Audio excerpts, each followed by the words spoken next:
Bharat Australia మధ్య border Gavaskar trophy ఆరంభానికి మరో 3 రోజుల సమయం మాత్రమే మిగిలి ఉంది. ఈ ప్రతిష్టాత్మక ట్రోఫీలో భాగంగా తొలి టెస్ట్ నవంబర్ 22 నుంచి పెర్త్ వేదికగా మొదలుగానుంది. మొదటి టెస్టు కోసం ఇప్పటికే పెర్త్కు చేరుకున్న ఇరు జట్లు నెట్స్లో తీవ్రంగా శ్రమిస్తున్నాయి. ఈ మ్యాచ్కి ముందు ఆస్ట్రేలియా మాజీ ఓపెనర్ డేవిడ్ వార్నర్ తన జట్టుకు హెచ్చరిక జారీ చేశాడు. టీమిండియా స్టార్ బ్యాటర్ విరాట్ కోహ్లీతో జాగ్రత్తగా ఉండాలని కమిన్స్ సేనకు వార్నర్ సూచించాడు.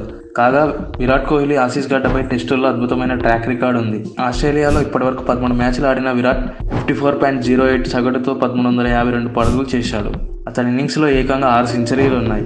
బోర్డర్ గవాస్కర్ ట్రోఫీ అంటే చాలు విరాట్ కోహ్లీ చెలరేగిపోతాడు. ముఖ్యంగా ఆస్ట్రేలియాలో అతన్ని అడ్డుకోవడం అంత సులువు కాదు. అతడు ఎల్లప్పుడూ పరుగుల దాహంతో ఉంటాడు.